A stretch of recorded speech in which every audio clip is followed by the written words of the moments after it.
मोनसे गोजोनथाव खौरां भारत सरकारा भारतनि गासै थागिबिफोरनो गोदान सरकारारि साख्रिनि सुबिदा लानानै फैबावगासिनो। गासै 10 लाखसो बेकार लाइमोनफोरनि थाखाय गोदानै सरकारारि साख्रि थिसननो सुबिदा लाबोगासिनोखौ मिथिहोदों भारत सरकारा।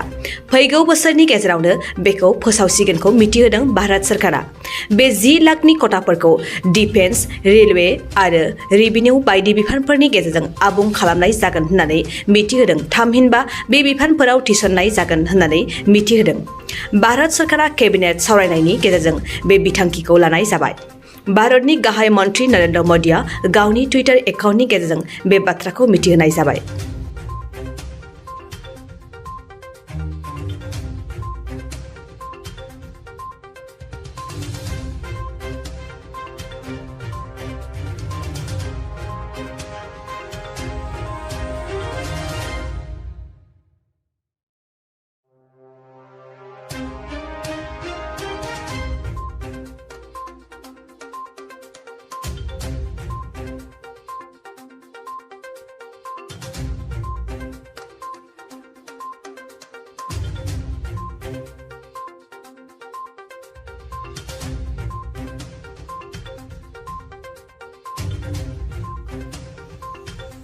नोंथाङा सरकारि साख्रि नागिरदोंना?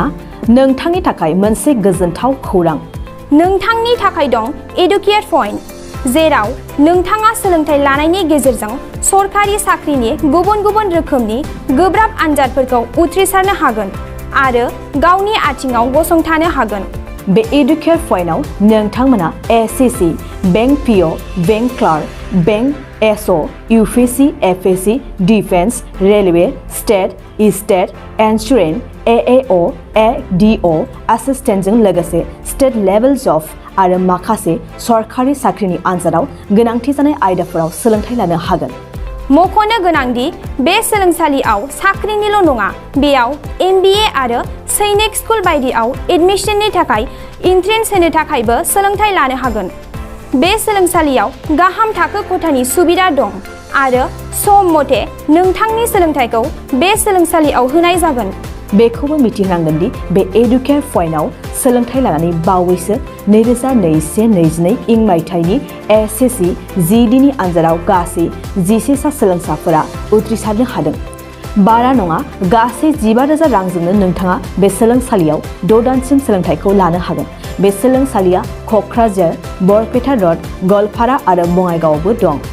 क'क्राझाराव सोलोंथाइ लानो गोसो गुदुं जानाय सुबुंफोरा 700-226-133 9101-536360 700-226-133 9101536360